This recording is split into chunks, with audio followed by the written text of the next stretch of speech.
ಹರಿ Krishna. Hi. Coffee tea ಎಲ್ಲ ಕುಡಿಯಲ್ಲ. Okay, start ಮಾಡೋಣ.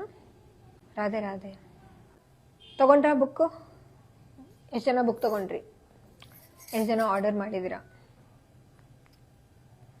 ಬುಕ್ ತೊಗೊಂಡ್ರಿ? ಓದಿ ಇವಾಗ. ಶ್ಲೋಕ 21-22, ಅಧ್ಯಾಯ 1.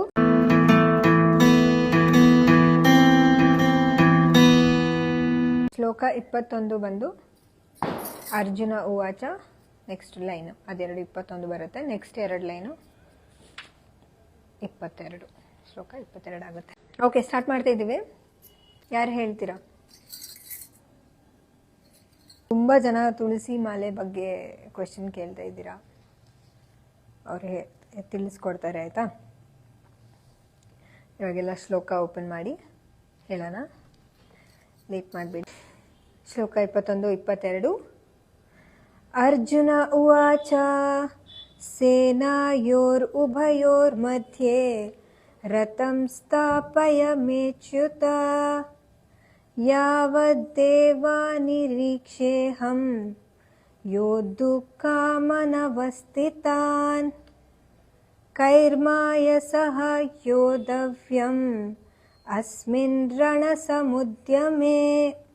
ಸೇನಾಯೋರುಭಯೋರ್ ಮಧ್ಯೆ, ಯೋರ್ ಉಭಯೋರ್ ಮಧ್ಯೆ. ಓಕೆ, ಈಗ ಮೀನಿಂಗ್ ನೋಡೋಣ. ಅರ್ಜುನ ಉವಾಚ. ಉವಾಚ ಅಂದ್ರೆ ಹೇಳಿದನು. ಈ ಶ್ಲೋಕದಲ್ಲಿ ಅರ್ಜುನ ಕೃಷ್ಣಂಗೆ ಹೇಳ್ತಾ ಇದ್ದಾನೆ. ಏನ್ ಹೇಳ್ತಾ ಇದ್ದಾನೆ ಅಂತ ನೋಡೋಣ. ಎಲ್ಲ ಸ್ಟಾರ್ಟ್ ಆಗಿದೆ. ಈಗ ಯುದ್ಧಕ್ಕೆ ರೆಡಿ ಆಗಿದ್ದಾರೆ. 2 ಟೀಮ್ ಅವರು ರೆಡಿ ಆಗಿದ್ದಾರೆ. ಇನ್ನೇನು ಅರ್ಜುನ ಒಂದು ಬಿಲ್ಲು ಬಾಣ ತಗೊಂಡು ಸ್ಟಾರ್ಟ್ ಮಾಡಬೇಕು. ಅಷ್ಟರಲ್ಲಿ ಅರ್ಜುನ ಕೃಷ್ಣನ್ ಕಡೆ ನೋಡಿ ಹೀಗೆ ಹೇಳಿದನು. ಏನ್ ಹೇಳಿದನು ಇವಾಗ ನೋಡೋಣ. ಅರ್ಜುನ ಉವಾಚ. ಅರ್ಜುನನು ಹೇಳಿದನು.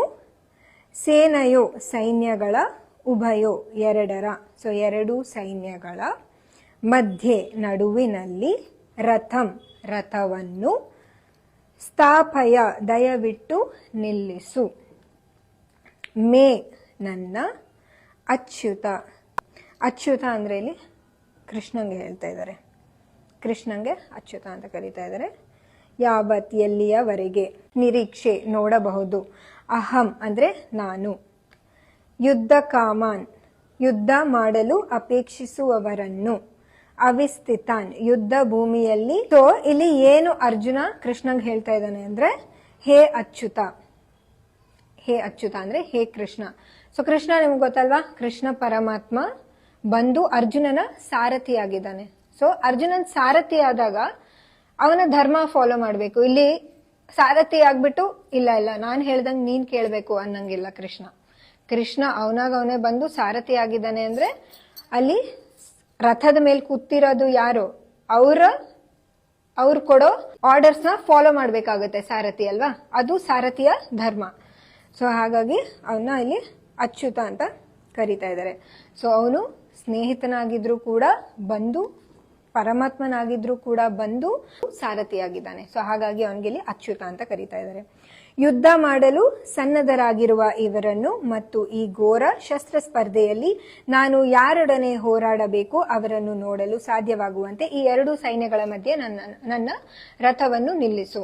ಸೊ ಏನ್ ಹೇಳ್ತಾ ಇದ್ದಾನೆ ಅರ್ಜುನ ಕೃಷ್ಣಂಗೆ ಅಂದ್ರೆ, ಸೊ 2 ಸೈನ್ಯಗಳು, ಪಾಂಡವರು ಕೌರವರು ರೆಡಿಯಾಗಿ ನಿಂತಿದ್ದಾರೆ. ನನ್ನ ರಥವನ್ನು ತಗೊಂಡೋಗಿ ನಿಲ್ಲಿಸು. ನಾನು ಯಾರೊಡನೆ ಯುದ್ಧ ಮಾಡಬೇಕು ಅವರೆಲ್ಲ ಕಾಣೋ ಹಾಗೆ ರಥನ ತಗೊಂಡೋಗಿ ನಿಲ್ಲಿಸು ಅಂತ ಅರ್ಜುನ ಕೃಷ್ಣಂಗೆ ಹೇಳ್ತಾ ಇದ್ದಾನೆ. ಒಳ ಅರ್ಥ ನೋಡೋಣ. ಇವರು ಮುಂಚೆನೆ ಪಾಂಡವರು ಪೀಸ್ಗೆ ಟ್ರೈ ಮಾಡಿದ್ರು. ಅಂದ್ರೆ ಮಾತಾಡ್ಕೊಂಡು ಈ ಯುದ್ಧ ಬೇಡ, ರಾಜ್ಯ ನಮಗ್ ಕೊಡಿ ಅಂತ ಎಷ್ಟೇ ಮಾತಾಡಿ ಕೇಳ್ಕೊಂಡ್ರು ಕೌರವರು ಕೊಡ್ಲಿಲ್ಲ. ಹಾಗಾಗಿ ಈ ಯುದ್ಧವನ್ನು ಮಾಡಬೇಕಾಗಿ ಬಂತು. ಬಟ್ ಅರ್ಜುನನಿಗೆ ಒಂಚೂರು ಕೂಡ ಇಷ್ಟ ಇಲ್ಲ ಈ ಯುದ್ಧ ಮಾಡಕ್ಕೆ. ಏನಕ್ಕಂದ್ರೆ ಆಪೋಸಿಟ್ ಟೀಮಲ್ಲಿ ಯಾರಿದ್ದಾರೆ, ಅವರ ತಾತ ಇದ್ದಾರೆ, ಭೀಷ್ಮಾಚಾರ್ಯರಿದ್ದಾರೆ, ಅವರ ಗುರುಗಳಿದ್ದಾರೆ, ದ್ರೋಣಾಚಾರ್ಯರಿದ್ದಾರೆ, ಮತ್ತೆ ಅವರ ಅಣ್ಣ ತಮ್ಮಂದಿರೆಲ್ಲ ಕೌರವರ ಟೀಮಲ್ಲಿ ಇದ್ದಾರೆ. ಎಲ್ಲ ದೊಡ್ಡಪ್ಪ ಚಿಕ್ಕಪ್ಪನ ಮಕ್ಕಳಲ್ವಾ. ಸೊ ಎಲ್ಲ ರಿಲೇಟಿವ್ಸೇ ಇದ್ದಾರೆ ಅಲ್ಲಿ. ಸೊ ರಿಲೇಟಿವ್ಸ್ ಜೊತೆ ನಿಮ್ಗೆ ಇಷ್ಟವಾದವ್ರ ಜೊತೆ ಹೇಗೆ ನಿಂತ್ಕೊಂಡು ನೀವು ವಾರ್ ಮಾಡ್ತೀರಾ, ಅವ್ರ ಆಪೋಸಿಟ್ ಹೇಗೆ ನಿಂತ್ಕೋತೀರಲ್ವಾ. ಸೊ ಇದು ಅರ್ಜುನನಲ್ಲಿ ಕಾಡ್ತಾ ಇತ್ತು. ಹಾಗಾಗಿ ಕೃಷ್ಣ ಇವನ ಸಾರಥಿಯಾಗಿ ಬಂದಿದ್ದು. ಸೊ ಇವಾಗ ಅರ್ಜುನ ಕೇಳಿದಾನೆ, ನೀನೇ ನಿಲ್ಸು, ನೀನೇ ನನಗೆ ದಾರಿ ತೋರಿಸು, ಇವಾಗ ಯಾರೊಡನೆ ನಾನು ಹೋರಾಡಬೇಕು ಅಲ್ಲಿ ಅವರ ಮಧ್ಯೆ ಹೋಗಿ ರಥವನ್ನು ನಿಲ್ಲಿಸು ಅಂತ. ಈ ಶ್ಲೋಕನ ನಮ್ಮ ಲೈಫಿಗೆ ಹೇಗೆ ಅಳವಡಿಸ್ಕೋಬೇಕು ಅಂತ ನೋಡೋಣ ಆಯ್ತಾ. ಏನೇ ಡಿಸಿಷನ್ ತಗೊಳ್ಳೋಕ್ಕಿಂತ ಮುಂಚೆ ನಾವು ಯೋಚನೆ ಮಾಡಬೇಕು. ಓಕೆ, ಅವೇರ್ನೆಸ್ ಬಿಫೋರ್ ಆಕ್ಷನ್, ಕ್ರಿಯೆಗೆ ಮುನ್ನ ಜ್ಞಾನ. ಅಂದ್ರೆ ಅರ್ಜುನನ ಹತ್ರ ಎಲ್ಲ ಇತ್ತು, ಬಿಲ್ಲಿತ್ತು, ಬಾಣ ಇತ್ತು, ಅವನು ಎತ್ತಿ ಸ್ಟಾರ್ಟ್ ಮಾಡ್ಬೋದಾಗಿತ್ತು ಯುದ್ಧನ, ಬಟ್ ಅವನು ಸ್ಟಾರ್ಟ್ ಮಾಡಲಿಲ್ಲ.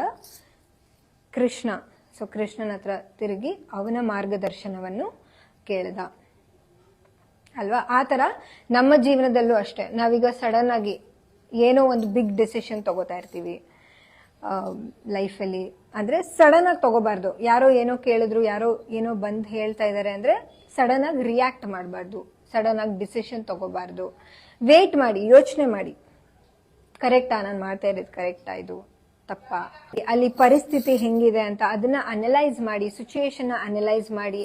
ಯಾಕಂದ್ರೆ ಇದು ಸಂಬಂಧಗಳು, ಭಾವನೆಗಳು ಅದೆಲ್ಲ ಇನ್ವಾಲ್ವ್ ಆಗಿರುತ್ತೆ.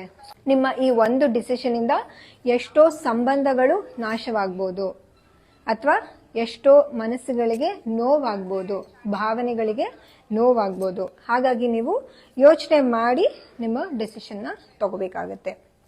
ಓಕೆ, ನೈತಿಕತೆ ಇನ್ವಾಲ್ವ್ ಆಗಿರುತ್ತೆ, ಸರಿನಾ ತಪ್ಪಾ. ಸೊ ಎಷ್ಟು ಗಾದೆಗಳು ಕೇಳಿದಿರಲ್ಲ, ಕೋಪದಲ್ಲಿ ಕುಯ್ದ ಮೂಗು ವಾಪಸ್ ಬರಲ್ಲ ಅಂತ. ಸೊ ನೀವು ಕೋಪದಲ್ಲಿ ಮೂಗು ಕುಯ್ಕೊಂಡ್ಬಿಡ್ತೀರಾ, ವಾಪಸ್ ಬರತ್ತಾ ಅದು, ಹುಟ್ಟತ್ತಾ? ಇಲ್ಲ, ಹೋಯ್ತು. ಆ ಥರ ನೀವು ಏನೇ ಡಿಸಿಷನ್ ಸಡನ್ ಆಗಿ ರಿಯಾಕ್ಟ್ ಮಾಡ್ಬೇಕಂದ್ರೆ, ಏನೇ ಡಿಸಿಷನ್ ತಗೋಬೇಕಂದ್ರೆ ವೇಟ್ ಮಾಡಿ, ಯೋಚನೆ ಮಾಡಿ, ಇದು ಕರೆಕ್ಟಾ, ಇದು ಮಾಡಿದ್ರೆ ಏನಾಗುತ್ತೆ ಯೋಚನೆ ಮಾಡಿ. ಒಂದ್ಸಲ ಯೋಚನೆ ಮಾಡಿ before taking decision, any big or small ಆಯ್ತಾ. ಸೊ ನಿಮ್ಮ ಸಂಬಂಧಗಳು ಇನ್ವಾಲ್ವ್ ಆಗಿರುತ್ತೆ, ಭಾವನೆಗಳು ಇನ್ವಾಲ್ವ್ ಆಗಿರುತ್ತೆ. ಇನ್ನೊಂದಿದೆಲ್ಲ, ಮಾತು ಆಡಿದರೆ ಹೋಯ್ತು, ಮುತ್ತು ಹೊಡೆದರೆ ಹೋಯ್ತು. ಸೊ ಒಂದ್ಸಲ ನೀವು ಆಡ್ಬಿಡ್ತೀರಾ, ಸೊ ಎದುರುಗಡೆ ಇರೋರಿಗೆ ಅದು ಎಷ್ಟು ಹರ್ಟ್ ಆಗಿರುತ್ತೆ ಅಂತ ನೀವು ಯೋಚನೆ ಕೂಡ ಮಾಡಲ್ಲ, ಆಡೋದಾಡ್ಬಿಡ್ತೀರಾ. ಬಟ್ ಆ ಮಾತು ಅವರಲ್ಲಿ ಹಾಗೆ ಉಳ್ಕೊಂಡ್ಬಿಡುತ್ತೆ ಅಲ್ವಾ. ಇದರಿಂದ ಸಂಬಂಧಗಳು ಹಾಳಾಗ್ಬೋದು.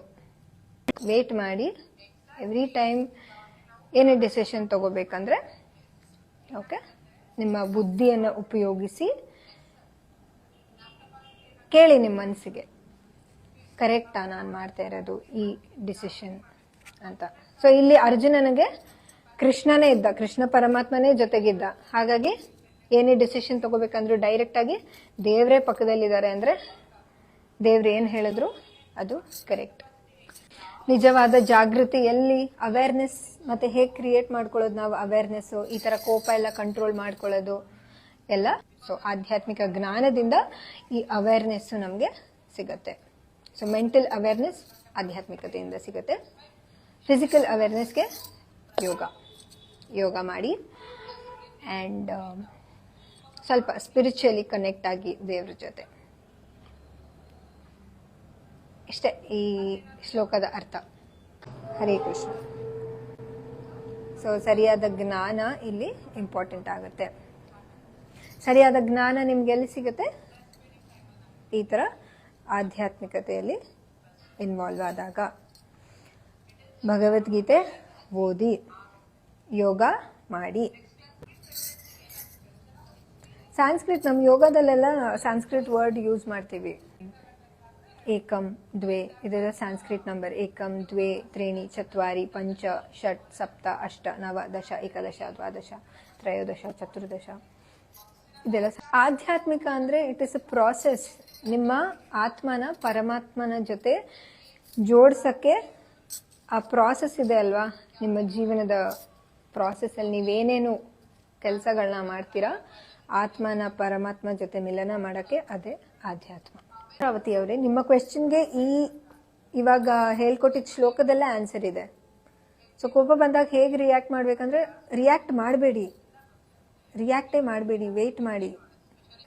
ಸೊ ಸಿಚುಯೇಷನ್ನ ಫಸ್ಟ್ ಅನಲೈಸ್ ಮಾಡಬೇಕು ನೀವು, ಏನು ನಡೀತಾ ಇದೆ ಅಲ್ಲಿ ಸುತ್ತ ಸಿಚುಯೇಷನು, ಇದರಿಂದ ಎಷ್ಟು ಸಂಬಂಧಗಳು ಹೋಗುತ್ತೆ, ಹಾಳಾಗುತ್ತೆ, ಎಷ್ಟು ಭಾವನೆಗಳಿಗೆ ಎಫೆಕ್ಟ್ ಆಗುತ್ತೆ, ಹರ್ಟ್ ಆಗುತ್ತೆ. ಅದನ್ನ ಯೋಚನೆ ಮಾಡಬೇಕಾಗುತ್ತೆ ನೀವು. ಆಮೇಲೆ ನಿಮ್ಮ ಡಿಸಿಷನ್ ಸಡನ್ ಆಗಿ ರಿಯಾಕ್ಟ್ ಮಾಡಬೇಡಿ. ಯಾವುದೇ ಸಿಚುವೇಶನ್ ಬಂದರೂ ಸಡನ್ ರಿಯಾಕ್ಟ್ ಮಾಡಬೇಡಿ. ಶಾರ್ಟ್ ಟೆಂಪರ್ಡ್ ಇದ್ದೀರಾ ನೀವು, ಇಲ್ಲ ನಾನು ಸಡನ್ ಆಗಿ ರಿಯಾಕ್ಟ್ ಮಾಡೋದು ಅಂದರೆ ಕೂಲ್ ಡೌನ್ ಮಾಡಿ. ಎಷ್ಟೊಂದು ಅದಕ್ಕೆ ಅಂತಾನೆ ಯೋಗದಲ್ಲಿ ಮೆಡಿಟೇಷನ್ ಇದೆ, ಪ್ರಾಣಾಯಾಮ ಇದೆ. ಬಂದು ನೀವು ಅದೆಲ್ಲ ಎಕ್ಸ್ಪೀರಿಯನ್ಸ್ ಮಾಡಬೇಕು. ಅದಾಗಿಲ್ಲ ಅಂದರೆ ಸೊ ಯೋಗದಲ್ಲಿ ನಿಮಗೆ ಬಂದು ಮಾಡೋಕ್ಕಾಗಲ್ಲ ಅಂದರೆ ಜಪ ಮಾಡ್ಬೋದು. ಸೊ ಭಕ್ತಿ ಯೋಗದಲ್ಲಿ ಜಪ ಮಾಡಿ ಯೋಗಕ್ಕೆ ಬರ್ತೀರಾ ಅಂದರೆ ಪ್ರಾಣಾಯಾಮ ಇದೆ, ಧ್ಯಾನ ಇದೆ. ಸೊ ನೀವು ಯಾವ ಯೋಗ ಬೇಕಾದರೂ ಸೆಲೆಕ್ಟ್ ಮಾಡ್ಬೋದು ಟು ರೀಚ್ ಮುಕ್ತಿ. ಮೋಕ್ಷ ಪಡೆಯೋಕ್ಕೆ ಎಷ್ಟೊಂದು ಮಾರ್ಗಗಳಿದೆ. ಅದರಲ್ಲಿ ನೀವು ಯಾವುದನ್ನಾದರೂ ಸೆಲೆಕ್ಟ್ ಮಾಡ್ಕೋಬೋದು, ನಿಮಗೆ ಯಾವುದು ಸೂಟಬಲ್ ಇದೆ ಅಂತ. ಹೌ ಟು ಮೆಡಿಟೇಟ್, ಫಸ್ಟು ಜಪ ಮಾಡಿ. ಜಪ ಮಾಡಿ ಮಾಡಿ ಮಾಡಿ ನಿಮ್ಮ ಫೋಕಸ್ನ ಕೃಷ್ಣನ ಕಡೆ ತಗೊಬನ್ನಿ. ಹರೇ ಕೃಷ್ಣ ಹರೇ ಕೃಷ್ಣ ಹರೇ ಕೃಷ್ಣ, ಕೃಷ್ಣ ಕೃಷ್ಣ ಕೃಷ್ಣನ ಹೆಸರು ಹೇಳ್ತಾ ಇರಿ. ಆಮೇಲೆ ಒಂದು ದಿನ ಕೂತ್ಕೊಳ್ಳಿ. ಸೊ ಫಸ್ಟು ಜೋರಾಗಿ ಹೇಳ್ತಾ ಹೇಳ್ತಾ ಜಪ ಮಾಡಿ. ಆಮೇಲೆ ಮನಸ್ಸಲ್ಲಿ ಹೇಳ್ಕೊಂಡು ಜಪ ಮಾಡೋಕ್ಕೆ ಸ್ಟಾರ್ಟ್ ಮಾಡಿ. ಸೊ ನೀವು ಮನಸ್ಸಲ್ಲಿ ಹೇಳ್ಕೊಂಡು ಜಪ ಮಾಡಿದಾಗ ನಿಮ್ಗೆ ಬೇರೆ ಏನೋ ಥಾಟ್ಸ್ ಬರಬಾರ್ದು. ಬೇರೆ ಏನೋ ಥಾಟ್ಸ್ ಬರ್ತಾ ಇದೆ ಅಂದರೆ ಪ್ಲೀಸ್ ಜೋರಾಗಿ ಹೇಳಿ ಜಪ ಮಾಡಿ. ಜೋರಾಗಿ ಹೇಳಿದಾಗ ನಿಮ್ಗೆ ಏನು ಕೇಳಿಸ್ಕೊತಾ ಇರ್ತೀರಾ ಅದ್ರ ಮೇಲೆ ಅಷ್ಟೇ ಥಾಟ್ ಇರುತ್ತೆ, ನಿಮ್ಮ ಮನಸ್ಸಿರುತ್ತೆ. ಜೋರಾಗಿ ಹೇಳಿಲ್ಲ, ನೀವು ಮನಸ್ಸಲ್ಲಿ ಹೇಳ್ಕೊಂಡು ಮಾಡ್ತಾ ಇದ್ದೀರಾ ಅಂದರೆ ಥಾಟ್ಸ್ ಬರೋಕ್ಕೆ ಸ್ಟಾರ್ಟ್ ಆಗುತ್ತೆ ಬೇರೆ ಬೇರೆದು. ನೈಟ್ ಟೈಮ್ ನಿದ್ದೆ ಬರಲ್ಲ, ನಾನು ಯೋಗ ನಿದ್ರೆ ಹೇಳ್ಕೊಡ್ತೀನಿ, ಬನ್ನಿ ಜಾಯ್ನ್ ಆಗಿ, ಒಳ್ಳೆ ನಿದ್ದೆ ಬರುತ್ತೆ. ಮಲ್ಕೊಳ್ಳೋಕ್ಕಿಂತ ಮುಂಚೆ ಉಜ್ಜಾಯಿ ಬ್ರೀದಿಂಗ್ ಅಂತಾರೆ. ಸೊ ಉಜ್ಜಾಯಿ ಬ್ರೀದಿಂಗ್ ಅಂದರೆ ಗಂಟ್ಲಿಂದ ಸೌಂಡ್ ಮಾಡಬೇಕು. ಬ್ರೀದ್ ಇನ್, ಸೊ ಉಸಿರು ತಗೋತೀರಾ. ಬ್ರೀದ್ ಔಟ್ ಮಾಡ್ಬೇಕಾದ್ರೆ ಗಂಟ್ಲಿಂದ ಸೌಂಡ್ ಮಾಡಿ. ಕೇಳಿಸ್ತಾ ಇದೆಯಾ? ನಿಮ್ಮ ಉಸಿರಾಟ ಪಕ್ಕದವ್ರಿಗೆ ಕೇಳಿಸ್ಬೇಕು. ಸೊ ಈಗ ನಾರ್ಮಲ್ ಆಗಿದ್ದಾಗ ಪಕ್ಕದವ್ರು ಉಸಿರಾಡೋದು ನಿಮಗೆ ಕೇಳಿಸುತ್ತಾ? ಇಲ್ಲ ಅಲ್ವಾ? ಸೊ ಅದೇ ಡಿಫ್ರೆನ್ಸ್. ಉಜ್ಜಾಯಿ ಬ್ರೀದಿಂಗ್ ಅಲ್ಲಿ ಕೇಳಿಸ್ಬೇಕು ಪಕ್ಕದವ್ರಿಗೆ. ಈ ತರ ಒಂದು 5 to 6 ಟೈಮ್ಸ್ ಮಾಡಿಬಿಟ್ಟು ಮಲ್ಕೊಳ್ಳಿ, ನಿದ್ದೆ ಬರುತ್ತೆ ಹೋಗುತ್ತೆ. ಸೊ 20 minutes ಈ ಪ್ರಾಸೆಸ್ ಎಲ್ಲ ಮಾಡಿ ಮುಗಿಯೋಷ್ಟರಲ್ಲಿ ನಿಮಗೆ ನಿದ್ದೆ ಬಂದಿರುತ್ತೆ. ಯಾಕಂದ್ರೆ ನಾನು ನಿದ್ದೆ ಮಾಡಿದ್ದೀನಿ ಎಷ್ಟೊಂದು ಸಲ. ಸಾಧನೆ ಮಾಡೋಕ್ಕೆ ಹಿಂಗೆ ಕೂತ್ಕೋತೀನಿ, ಗೊತ್ತೇ ಇರಲ್ಲ ನಿದ್ದೆಗೆ ಹೋಗಿರ್ತೀನಿ. ಡೈಲಿ ಇದನ್ನ ಟ್ರೈ ಮಾಡಬೇಕು ಎಲ್ಲರೂ. ಸೆಲ್ಫ್ ಡೌಟ್ ಹೇಗೆ ತೆಗ್ದಾಕ್ಬೇಕು? ಡೌಟ್ ಏನಕ್ಕೆ ಪಡ್ಕೊತಾ ಇದ್ದೀರಾ? ನೀವು ಹೇಳ್ಕೋಬೇಕು, ನೀವು ಅಫರ್ಮೇಷನ್ ಮಾಡ್ಕೊಳ್ಳಿ. ಏನು ನೀವು ಮನ್ಸು ಮಾಡಿದ್ರೆ ಏನು ಬೇಕಾದರೂ ಮಾಡ್ಬೋದು.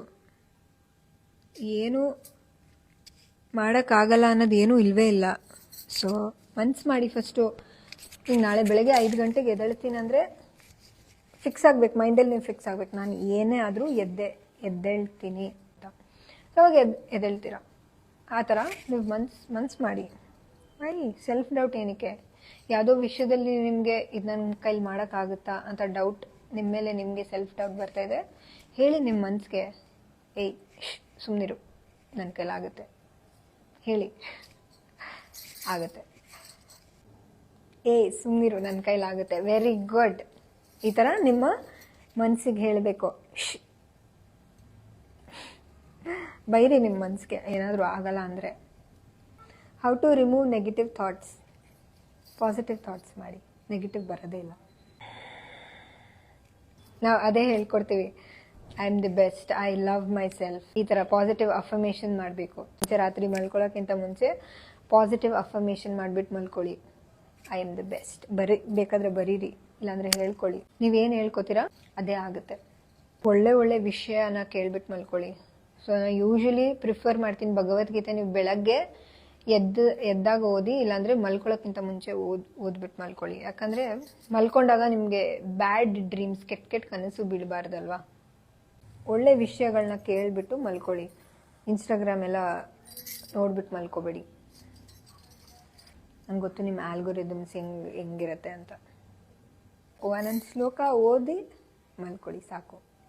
ಇಲ್ಲಾಂದರೆ 1 ರೌಂಡ್ ಜಪ ಮಾಡಿಬಿಟ್ಟು, ಅವಶ್ಯಕತೆ ಇಲ್ಲದೆ ಇರೋದಕ್ಕೆ 4 ಗಂಟೆಗೆ ಎದ್ದೇಳ್ತೀರಾ ನಾಳೆ. ಸೊ ಇಲ್ಲಿ ಏನು ಮಾಡ್ತೀವಿ ಅಂದರೆ ನಾವು ಮೆಂಟಲಿ ಪ್ರಿಪೇರ್ ಮಾಡ್ತೀವಿ ಯೋಗದಲ್ಲಿ, ಸೊ ದಟ್ ನಿಮ್ಮ ಮನಸ್ಸು ಬೇರೆ ಕಡೆ ಎಲ್ಲೂ ಹೋಗೋದೇ ಇಲ್ಲ. ಇಲ್ಲಿ ಮೆಂಟಲಿ ಪ್ರಿಪೇರ್ ಮಾಡ್ತೀವಿ, ಇಲ್ಲೇ ಇರಬೇಕು. ಮ್ಯಾಟ್ ಮೇಲೆ ಬಂದ ತಕ್ಷಣ ಮ್ಯಾಟ್ ಮೇಲೆ ನಿಮ್ಮ ಮನಸ್ಸು, ದೇಹ, ಉಸಿರಾಟ 3 ಒಟ್ಟಿಗೆ ಕೂಡ್ಸಿರ್ತೀವಿ ನಾವು. ಹಾಯ್ ರಚನಾ. ಇಲ್ಲ, life is good. I T ಬಿಟ್ಟ ಮೇಲೆ ನನಗೇನು ಏನು ಮಿಸ್ ಮಾಡ್ಕೋತಾ ಇಲ್ಲ ನಾನು. I am happy. ನಾನು ಏನು ಮಾಡ್ತಾ ಇದ್ದೀನಿ ಕೆಲಸ, ಅದರಿಂದ ನನಗೆ ಖುಷಿ ಇದೆ. ಸೊ ನನಗೇನು ಬೇಜಾರಿಲ್ಲ. ಹೌದು, ನಾಳೆಯಿಂದ ಜಿಮ್ಮಲ್ಲಿ ಶ್ಲೋಕ ಹೇಳಿಬಿಟ್ಟು ಸ್ಟಾರ್ಟ್ ಮಾಡಿ, ಓಕೆನಾ? ಓಕೆ, ತುಳಸಿ ಮಾಲೆ ಬಗ್ಗೆ ಹೇಳಿ. ತುಳಸಿ ಮಾಲೆ ಬಗ್ಗೆ ಫೈಟರ್ ಅವರು ಹೇಳ್ತಾರೆ. ಹರೇ ಕೃಷ್ಣ. ಹರೇ ಕೃಷ್ಣ ಎಲ್ರಿಗೂ. ಹರೇ ಕೃಷ್ಣ ಪ್ರಭು. ಹರೇ ಕೃಷ್ಣ. ತುಳಸಿ ಮಾಲೆ ಬಗ್ಗೆ ತುಂಬಾ ತುಂಬಾ ಕ್ವೆಶ್ಚನ್ಸ್ ಬರುತ್ತೆ ಡೈಲಿ. ಒಂದ್ ಸಾಂಗ್ ಹೇಳ್ಬಿಡ್ಲಾ ಫಸ್ಟ್? ಹಾ, ಒಂದ್ ಸಾಂಗ್ ಹೇಳ್ಬಿಟ್ಟು ಶುರು ಮಾಡ್ಬಿಡೋಣ. ಸಾಂಗ್ ಹೇಳ್ತೀರಾ? ಯಾವ ಸಾಂಗ್ ಆಡ್ತೀರಾ? ಕನ್ನಡ ಕನ್ನಡ ಇವತ್ತು. ಕನ್ನಡ ರಾಮನಾಮವೆಂಬ ನಾಮವೊಂದೆನೆದರೆ ಭಯವಿಲ್ಲ ಮನಕ್ಕೆ. ಮೂರು ಲೋಕಕ್ಕೆ ಕಾರಣಕರ್ತ ನಾರಾಯಣ ಜಗಕ್ಕೆ. ಶ್ರೀಮನ್ನಾರಾಯಣ ಜಗಕ್ಕೆ. ಮತ್ಸ್ಯಾವತಾರವ ತಾಳಿದ ರಾಮ ವೇದವ ತರುವುದಕ್ಕೆ. ಮತ್ಸ್ಯಾವತಾರವ ತಾಳಿದ ರಾಮ ವೇದವ ತರುವುದಕ್ಕೆ. ಬೆಟ್ಟವ ಬೆನ್ನಲಿ ಪೊತ್ತಿದ ರಾಮ ಕೂರ್ಮಾವತಾರಕ್ಕೆ. ರಾಮನಾಮವೆಂದು ನಾಮವನೆನೆದರೆ ಭಯವಿಲ್ಲ ಮನಕ್ಕೆ.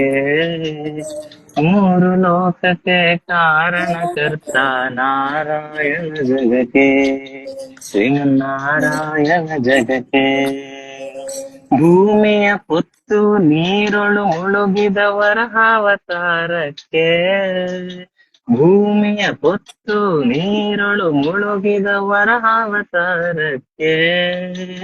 ಕರುಳನು ಬಗೆದು ಮಾಲೆಯ ಧರಿಸಿದ ಪ್ರಹ್ಲಾದ್ನ ಸಲಹುದಕ್ಕೆ. ರಾಮನಾಮವೆಂದು ನಾಮವನೆನೆದರೆ ಭಯವಿಲ್ಲ ಮನಕ್ಕೆ. ಮೂರು ಲೋಕಕ್ಕೆ ಕಾರಣಕರ್ತ ನಾರಾಯಣ ಜಗಕ್ಕೆ. ಶ್ರೀಮನ್ನಾರಾಯಣ ಜಗಕ್ಕೆ. ಭೂಮಿಯ ದಾನವ ಬೇಡಿದ ರಾಮ ವಾಮನಾವತಾರಕ್ಕೆ. ಭೂಮಿಯ ದಾನವ ಬೇಡಿದ ರಾಮ ವಾಮನಾವತಾರಕ್ಕೆ. ತಾಯಿಯ ಶಿರವನ್ನು ಒಳಿದನು ರಾಮ ಭಾಗವತಾರಕ್ಕೆ. ರಾಮನಾಮವೆಂದು ನಾಮವನೆನೆದರೆ ಭಯವಿಲ್ಲ ಮನಕ್ಕೆ. ಮೂರು ಲೋಕಕ್ಕೆ ಕಾರಣಕರ್ತ ನಾರಾಯಣ ಜಗಕ್ಕೆ. ಶ್ರೀಮನ್ನಾರಾಯಣ ಜಗಕ್ಕೆ. ವನವಾಸವನ್ನು ಮಾಡಿದ ರಾಮ ಜನಕನ ವಾಕ್ಯಕ್ಕೆ. ವನವಾಸವನ್ನು ಮಾಡಿದ ರಾಮ ಜನಕನ ವಾಕ್ಯಕ್ಕೆ.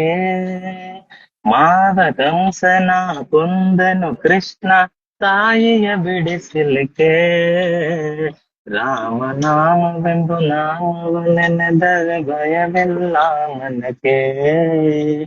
ಮೂರು ಲೋಕಕ್ಕೆ ಕಾರಣಕರ್ತ ನಾರಾಯಣ ಜಗಕ್ಕೆ.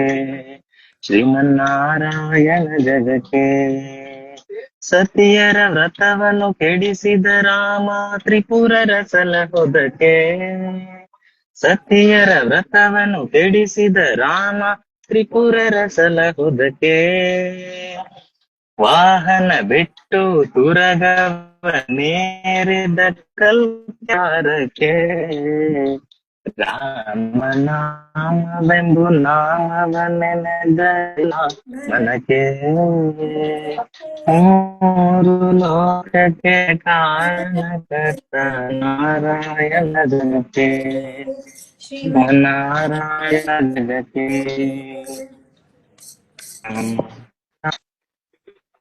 ಹರೇ ಕೃಷ್ಣ. ಓಕೆ, ನಿಮಗೆ ತುಳಸಿ ಮಾಲೆದು ಏನಾದ್ರು ರೂಲ್ಸ್ ಇದೆಯಾ ಹೇಳಿ. ತುಳಸಿ ಮಾಲೆ ಹಾಕಬೇಕಂದ್ರೆ ಸೈಂಟಿಫಿಕ್ ರೀಸನ್ ಇದೆ. ಸೊ ತುಳಸಿ ಸೈಂಟಿಫಿಕ್ ರೀಸನ್ ಬಗ್ಗೆ ನೀವೇ ಹೇಳಿ ಅಕ್ಕ. ತುಳಸಿಗೆ ಮೆಡಿಸಿನಲ್ ಪ್ರಾಪರ್ಟೀಸ್ ಇರುತ್ತೆ.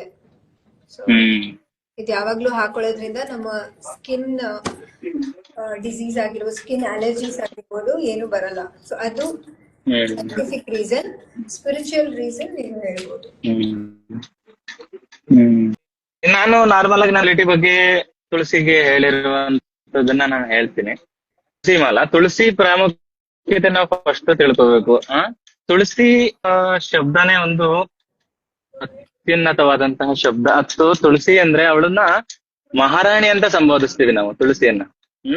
ಅವಳು ನಾರ್ಮಲ್ ಆಗಿ ತುಳಸಿ ಅಲ್ಲ, ಅವಳು ಮಹಾರಾಣಿ, ಶ್ರೀಕೃಷ್ಣನ ಪರಮ ಭಕ್ತೆ ಅವಳು. ಓಕೆನಾ, ನಾವು ಅವಳನ್ನ ತುಳಸಿ ಮಹಾರಾಣಿ ಅಂತಾನೆ ಕರಿತೀವಿ. ಅವಳು ಎಷ್ಟು ನಮ್ಗೆ ಹೆಲ್ಪ್ ಮಾಡ್ತಾಳೆ. ಕೃಷ್ಣನ ಹತ್ರ ನಾವು ಭಗವದ್ಧಾಮಕ್ಕೆ ಹೋಗ್ಬೇಕು ಅಂದ್ರೆ ನಾವು ಅವಳ ಮುಖಾಂತರ ನಾವು ತುಂಬಾ ಸುಲಭವಾಗಿ ನಾವು ಹೋಗ್ಬೋದು. ಹೇಗೆ, ನಾವು ಬೆಳಿಗ್ಗೆ ಬ್ರಾಹ್ಮಿ ಮುಹೂರ್ತದಲ್ಲಿ ಎದ್ದು ಸ್ನಾನ ಮಾಡಿ ನಾವೊಂದು ಕಳಸನೋ ಇಲ್ಲ ಗ್ಲಾಸ್ ಅಲ್ಲೋ ನೀರ್ ತಗೊಂಡು ತುಳಸಿಗೆ 3 ಬಾರಿ ತುಳಸಿಗೆ ನೀರ್ ಹಾಕಿ ಅದರ ದಳ ಮತ್ತೆ ಅದ್ರ ಹೂವು ಬರುತ್ತೆ, ಆ ಹೂವು ಮತ್ತೆ ದಳನ ಎರಡನ್ನ ನಾವು ಕಿತ್ಕೊಂಡು ಕೃಷ್ಣನ್ಗೆ ಅರ್ಪಿಸಿದ್ರೆ ಸಾಕೋನು ತುಂಬಾ ತೃಪ್ತಿ ಆಗ್ತದೆ. ನಿಮ್ಮನ್ನ ಕೃಷ್ಣ ಇದನ್ನೇ ಮಾಡ್ಬೇಕು ಅನ್ನೋದಿಲ್ಲ. ಅಲ್ಲ, ಬ್ರೇಕ್ ಆಗ್ತಿದ್ಯಾ? ನಿಮ್ ವಾಯ್ಸ್ ಬ್ರೇಕ್ ಆಗ್ತಾ ಇದೆ. ಇವಾಗ ಕೇಳಿಸ್ತಿದ್ಯಾ? ಕೃಷ್ಣ ನಾವು ಸಿಂಪ್ಲಿಸಿಟಿಯಾಗಿ ಕೃಷ್ಣ 4ಕ್ಕೆ ಯಾವ 4 ರೀತಿಗೆ ಕೃಷ್ಣ ಇಷ್ಟಪಡ್ತಾನೆ ಅಂದ್ರೆ, ಒಂದು ಫಲ. ನಿಮ್ಮ ಹತ್ರ ಏನಾದ್ರು ಒಂದು ಹಣ್ಣಿದ್ರೆ ಅದನ್ನ ಅರ್ಪಿಸಿ, ಕೃಷ್ಣ ಖುಷಿ ಆಗ್ತಾನೆ.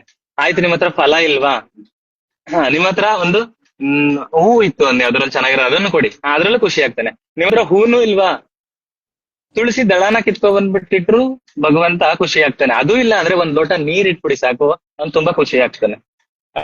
ಹಾಗೆ ತುಳಸಿ ಭಗವಂತನ ನಾವು ಯಾವುದೇ ಭೋಗ ನಾವು ಅರ್ಪಿಸಿದ್ರು ಅದಕ್ಕೆ ಒಂದ್ ಎಲೆ ತುಳಸಿನ ಅದ್ರ ಮೇಲೆ ಇಟ್ರೆ ಆ ಅಡುಗೆ ಮಾಡಿರುವಂತಹ ಊಟದಲ್ಲಿ ಇರುವಂತಹ ನಕಾರಾತ್ಮಕ ಶಕ್ತಿ ಎಲ್ಲವೂ ಹೋಗಿ ಅದು ಪವಿತ್ರವತೆಯನ್ನ ಕಾಪಾಡ್ಕೊಂಡಿರುತ್ತೆ. ಅಷ್ಟು ಶಕ್ತಿ ತುಳಸಿಗಿದೆ.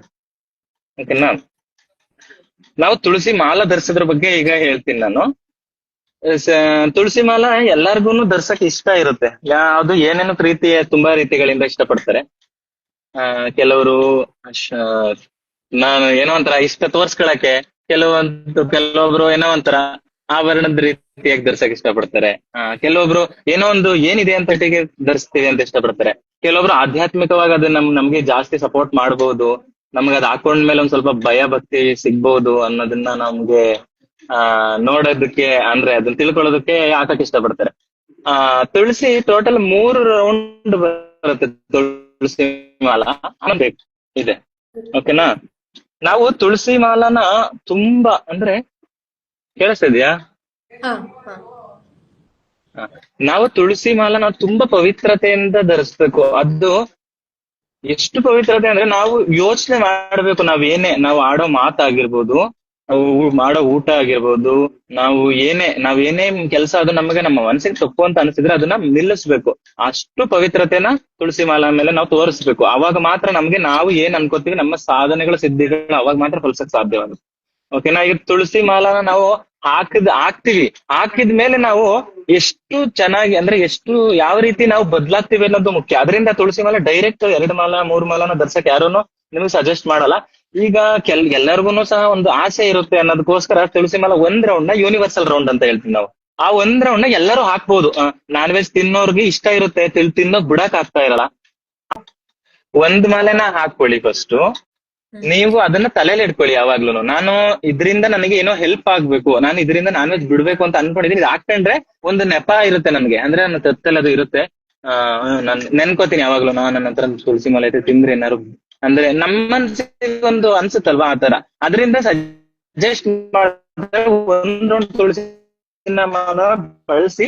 ಆದ್ರೆ ಮಾಡಿರೋಂತವನ್ನ ಮತ್ತೆ ಮಾಡಕ್ಕೆ ಟ್ರೈ ಮಾಡಿ. ಈಗ 1 ವಾರ ಪೂರ್ತಿ ಚಿಕನ್ ತಿನ್ನೋರು 3 ದಿನ ತಿಂತೀರಾ, ಒಂದಿನ ತಿಂತೀವಿ. ಒಂದೇ ಸಲ ಅಂತೂ ಎಲ್ಲರಿಗೂ ಬಿಡಕ್ಕಾಗಲ್ಲ. ಕೆಲವರು ಒಂದೇ ಸಲ ಬಿಟ್ಬಿಡ್ತಾರೆ, ಕೆಲವರು ಎಲ್ಲ ಸಲ ಬಿಡಕ್ಕಾಗಲ್ಲ ಅಲ್ವಾ. ನೀವೇನ್ ಮಾಡಿ ವಾರದಲ್ಲಿ 4 ದಿನ ತಿನ್ನೋರು ಸ್ವಲ್ಪ ಇವ್ರು ಏನ್ ಹೇಳ್ತಾ ಇದಾರೆ, ನಿಮ್ ನಾನ್ ವೆಜ್ ಒಂದ್ ನಿಮಿಷ ಇವಾಗ ಕೇಳಿಸ್ತಿದ್ಯಾ ಮಾತಾಜಿ? ಒಂದ್ ನಿಮಿಷ. ನೀವ್ ನಾನ್ ವೆಜ್ ತಿಂತಾ ಇದ್ರು, ನಿಮ್ಗೆ ಧರ್ಸಕ್ ಇಷ್ಟ ಇದೆ ಅಂದ್ರೆ 1 ರೌಂಡ್ ಈ ತರ ನಾನ್ ಹಾಕಿದೀನಿ 2 ರೌಂಡ್, ನೀವ್ 1 ರೌಂಡ್ ಹಾಕೊಂಡು ನೀವೇನ್ ಅನ್ಕೊಂಡಿರ್ತೀರಾ. ಈಗ ಚಿಕನ್ ನೀವು 1 ವಾರನೂ ತಿಂತಾ ಇದ್ರೆ ಕಟ್ ಡೌನ್ ಮಾಡ್ಬೇಕು. ಸೊ ಅದನ್ನ 3 ದಿನಕ್ಕೆ 2 ದಿನಕ್ಕೆ ಹಂಗೆ ಕಡಿಮೆ ಮಾಡ್ತಾ ಬಂದು ಕೊನೆಗೆ ಕಂಪ್ಲೀಟ್ ಆಗಿ ಸ್ಟಾಪ್ ಮಾಡಿದ್ಮೇಲೆ ನೀವು ಮತ್ತೆ ಇನ್ನ ನೆಕ್ಸ್ಟ್ ಲೆವೆಲ್ಗೆ ಹೋಗ್ಬೋದು ಅಂತ ಹೇಳ್ತಾ ಇದ್ದಾರೆ. ನೀವು ಹಂಗೂನು ಮಾಡ್ಬೋದಿಲ್ಲ ಅಂದ್ರೆ ನೀವು ಶಪಥ ಮಾಡ್ಕೊಳ್ಳಿ. ಈಗ ನಾನು 1 ತಿಂಗಳು ಬಿಟ್ಟಿರ್ತೀನಿ ಅನ್ನೋದ್ ಮಾಡ್ಕೊಳ್ಳಿ. ಈಗ ನೋಡಿ ಜನವರಿಯಿಂದ ಶುರು ಮಾಡ್ತೇನೆ ಅಂದ್ರೆ ಜನವರಿ ತಿಂಗಳು ನಾನು 1 ತಿಂಗಳು ಪೂರ್ತಿ ಕಟ್ ಮಾಡ್ಬಿಡ್ತೀನಿ. ನಾನು ತಿನ್ನಲ್ಲ 1 ತಿಂಗಳಿಗೆ. ನಾನು ಶ್ರಾವಣ ಮಾಸದಲ್ಲಿ ಹೇಗ್ ತಿನ್ನಲ್ಲ ಆ ತರ 1 ತಿಂಗಳು ಜನವರಿ ತಿನ್ನಲ್ಲ. ಆಯ್ತು ಫೆಬ್ರವರಿ ತಿನ್ನಿ ಮತ್ತೆ ಮಾರ್ಚ್ ಅಲ್ಲಿ ತಿನ್ನೋದ್ ಬಿಡಿ, ಮತ್ತೆ ಏಪ್ರಿಲ್ ತಿನ್ನಿ. ಆಮೇಲೆ 1 ತಿಂಗಳು ತಿಂತಿದ್ರು 1.5 ತಿಂಗಳು ಮಾಡ್ಕೊಳ್ಳಿ ಬಿಡೋದ್ನ. ಆಮೇಲೆ 1.5 ತಿಂಗಳು ಮಾಡಿದ್ರೆ 2 ತಿಂಗಳು ಬಿಡೋದ್ ಮಾಡ್ಕೊಳ್ಳಿ. ಹಾಗೆ ನೀವು ವ್ರತಗಳನ್ನ ಮಾಡ್ಕೊಂಡ್ ಬನ್ನಿ. 1 ತಿಂಗಳು ಮಾಡೋರು 1.5 ತಿಂಗಳು ಮಾಡಿ, 1.5 ತಿಂಗಳು ಮಾಡೋರು 2 ತಿಂಗಳು ಮಾಡಿ. ಆತರ ಮಾಡ್ತಾ ಬಂದ್ರೆ ನಿಮಗೆ ಗೊತ್ತಾಗುತ್ತೆ. ನೀವು ಒಂದ್ ಸಲ ಅದನ್ನ ಮಾಡ್ಕೊಂಡ್ ಬಂದ್ರೆ ನಿಮ್ಗೆ ಅರ್ಥ ಆಗುತ್ತೆ. ನಿಮ್ಮಲ್ಲಿ ಆಗಂತ ಚೇಂಜಸ್ ಗಳು ನಿಮಗೆ ಗೊತ್ತಾಗುತ್ತೆ. ಅವಾಗ ನಿಮಗೆ ಅನ್ಸುತ್ತೆ ಹೌದು ನಾನ್ ಮಾಡ್ತಾ ಇರೋದು ತಪ್ಪಾಗ್ತಿತ್ತು, ನನ್ಗೆ ಇವಾಗ ಅರ್ಥ ಆಗ್ತಿದೆ. ಸ್ವಲ್ಪ ನಿಮಗೆ ರಿಯಲೈಸೇಷನ್ ಆಗ್ತಾ ಬರುತ್ತೆ. ನೀವು ಇದಿಟ್ಕೊಂಡು ತಿನ್ಬೇಕು, ಧರಿಸ್ಬೇಕು ಅಂದ್ರೆ ತರಿಸಿದೀನಿ ಬಿಡು ಏನಾದ್ರೂ ಪರವಾಗಿಲ್ಲ ತುಳಸಿ ಮೇಲೆ ಹಾಕಿದಿನಲ್ಲ ಆ ತರ ಅಲ್ಲ. ಆ ತರ 1 ರೌಂಡ್ ನೀವು ಹಾಕೊಳ್ಳಿ. ನಿಮ್ಗೆ ಇಷ್ಟ ಇದ್ದು ನಿನ್ನ ಮನಸ್ಸು ಒಪ್ಪಿಗೆ ಕೊಡ್ಬೇಕು. ನಿಮ್ ಮನಸ್ಸು ನಾನು ಹಾಕ್ತೀನಿ ಅಂತ ಅನ್ನಿಸ್ಬೇಕು. ಸುಮ್ನೆ ಹಾಕೊಂಡ್ಬಿಟ್ಟು ಕಾಟಾಚಾರಕ್ಕೆ ಹಾಕೊಳ್ಳೋದಂತ ಅಲ್ಲ. ಅದಕ್ಕೊಂದು ಪ್ರಾಮುಖ್ಯತೆ ಇದೆ. ಅದು ನೋಡಕ್ಕೆ ನಮ್ಗೆ ಚಿನ್ನ ಅಲ್ಲ, ಚಿನ್ನದ ತರ ಕಾಣಿಸಲ್ಲ. ಚಿನ್ನಕ್ಕೆ ಎಷ್ಟು ಬೆಲೆ ಕೊಡ್ತೀವಿ, ಆ ಚಿನ್ನ ಎಷ್ಟು ನಾವು ಎಷ್ಟು ಹಿಂಗಿಡ್ತೀವಿ, ಎಲ್ಲಾದ್ರೂ ಜೋಪಾನವಾಗಿ ಡಬ್ಬದಲ್ಲೆಲ್ಲ ಹಾಕಿ ಎಷ್ಟು ಸಂಭಾಳಿಸ್ತೀವಲ್ವಾ, ಅದೇ ತರ ಇದನ್ನು ನಾವು ಅದಕ್ಕಿಂತ ಜಾಸ್ತಿ ಮಾಡ್ಕೊಂಡು ಅದನ್ನ ನಾವು ಇಟ್ಕೋಬೇಕು ನಮ್ಮ ಹತ್ರ. ಅದಾಯ್ತು. 1 ರೌಂಡ್ ನೀವು ಯೂಸ್ ಮಾಡಿ ಆದಷ್ಟು ಕಂಟ್ರೋಲ್ ಮಾಡಿ. ಮಾಡುವಂತ ಕೆಲಸಗಳಲ್ಲಿ, ಆಡುವಂತ ಮಾತುಗಳಾಗಿರ್ಬೋದು, ತಿನ್ನುವಂತ ಪದಾರ್ಥಗಳಲ್ಲಿ ನೀವು ನಿಗಾ ಇಡಿ. ಅಂದ್ರೆ ಯೋಚನೆ ಮಾಡಿ 1 ಸೆಕೆಂಡ್ ನಿಲ್ಸಿ. ಏನೇ ಯಾರೋ ಕೊಟ್ಟು ತಿಂತಾ ಇದ್ರೆ ಅದೇನು ಇದೇನು ಅಂತ ನೋಡೋಕಾದ್ರೂ 1 ಸೆಕೆಂಡ್ ನಿಲ್ಸ್ಬಿಡ್ತೀನಿ. ಅವಾಗ ಅರ್ಥ ಆಗುತ್ತೆ ಇದ್ರಲ್ಲಿ ಏನಿದೆ, ಇದನ್ನ ತಿನ್ಬಹುದಾ ತಿನ್ಬಾರ್ದಾ. ನಿಮ್ಮ ಆ ಸಿಚುವೇಶನ್ ತಿನ್ಲೇಬೇಕು ಅಂತ ಇದ್ದಾಗ ತಿನ್ಬಿಡಿ, ತೊಂದ್ರೆ ಇಲ್ಲ. ಆದ್ರೆ ನೀವು ಬೇಕು ಅಂತ ಯಾವುದೇ ಕೆಲಸನ ಮಾಡ್ಬೇಡಿ. ಅದಾಯ್ತಾ. 2nd ರೌಂಡ್ ತುಳಸಿ ಮಾಲ ಬಂದು ಇವಾಗ ಕೇಳಿಸ್ತಾ ಇದೆಯಾ ಪೂರ್ತಿ? ಹಾ